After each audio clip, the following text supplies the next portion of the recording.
Merhaba.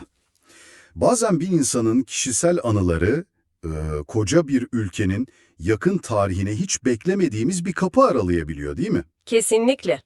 Bugün elimizdeki kaynaklar tam da böyle.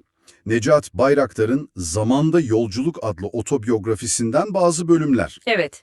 Bu sohbette amacımız bir öğretmenin yaşam öyküsü üzerinden, yani 1950'lerden günümüze Türkiye'nin sosyal, siyasi ve hatta kişisel dönüşümlerini biraz anlamaya çalışmak. Evet, bu metinler gerçekten önemli çünkü sadece kişisel bir hikaye değil bu, aynı zamanda bir dönemin tanıklığı. Hı hı. Yazarın kendi ifadesiyle, geçmişle, çıranın ışığıyla bir yüzleşme çabası var. Bir de anıların bir sis bulutu gibi çöktüğünü söylüyor. Hani sadece en çarpıcı olanlar kalıyor akılda. Çok ilginç bir benzetme bu. Hafızanın seçiciliğine dair. Aynen öyle. Hem kişisel hem de toplumsal hafıza için düşündürücü aslında. Peki o zaman biraz o öğretmenlik deneyimlerine bakalım mı? Özellikle ilk yıllar. Yani okulsuz köyler, sırasız masasız, kara tahtasız sınıflar. İnanılır gibi değil. Gerçekten zor koşullar. Öğretmenler resmen yoktan var ediyorlar derslikleri.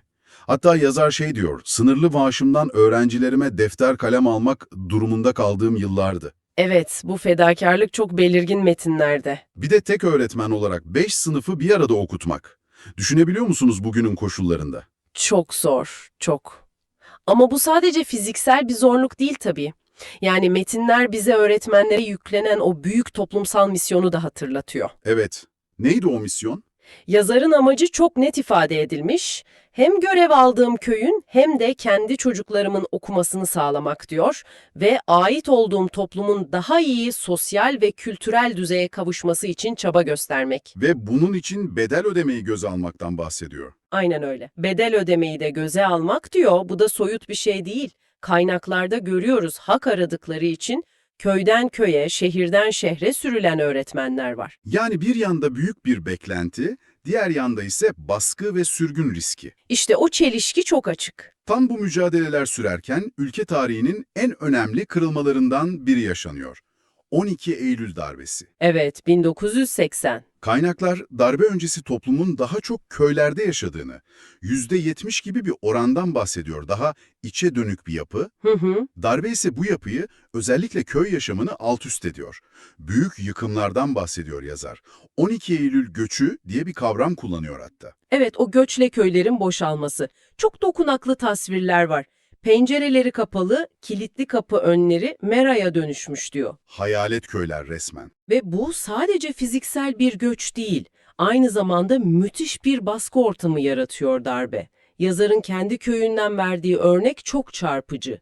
Neredeyse karakola ifadeye vermeyen kimse kalmamıştı. Herkes sorgudan geçmiş yani. Öyle anlaşılıyor. Cezaevleri, işkenceler, meslekten atmalar, sürgünler. Kaynaklar halkın o dönemki algısını askerin tam işgal ordusu gibi davrandığı şeklinde aktarıyor. Bu travmanın kişisel hayatlardaki izleri de çok ağır tabii. Kesinlikle. Mesela yazarın oğlunun durumu. 5 yıllık ilkokulu 4 ayrı yerde bitirmek zorunda kalması.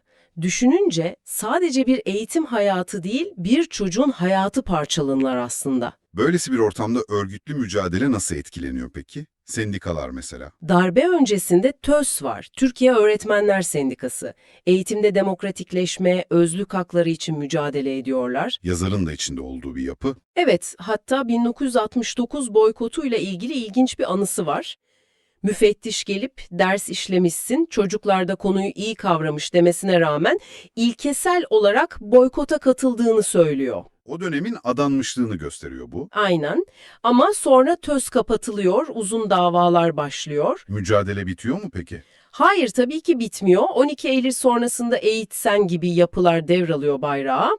Onların ilkesi de kaynaklarda geçtiği şekliyle hak verilmez alınır. Daha keskin bir duruş yani. Evet, özellikle ana dilde eğitim hakkı gibi talepleri savunmaları, sendika üzerinde ciddi baskılara, kapatma davalarına yol açıyor. Bu noktada yazarın Kürt sorunu ve dil hakkına dair bir görüşü de aktarılıyor sanırım. Evet, kaynaklarda Kürt dili yok sayıldıkça bu ülkeye demokrasi gelmeyecektir şeklinde bir ifadesi yer alıyor.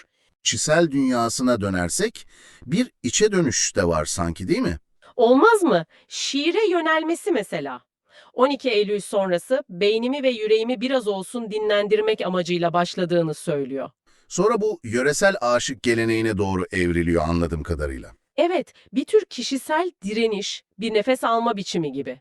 Bir de kimlik meselesi var. Gürcü kökeniyle ilgili yaşadığı bir şaşkınlık anı. Evet, o da çok ilginç. Hayatımda ilk kez hangi milletten olduğum sorusuyla karşılaşmıştım diyor. Bu da aslında travmatik dönemlerin, toplumsal altüst oluşların kimlik sorgulamalarını nasıl tetikleyebildiğini gösteriyor. Kesinlikle.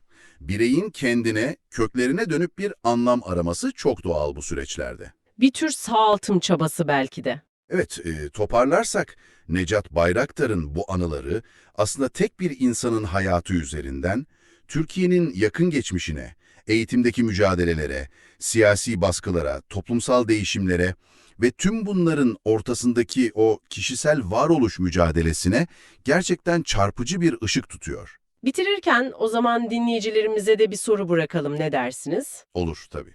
Sizce bu tür kişisel hikayeler, bireysel tanıklıklar bir toplumun kendi geçmişini, özellikle de böyle zorlu dönemlerini anlamasında, bugünü yorumlamasında nasıl bir rol oynuyor?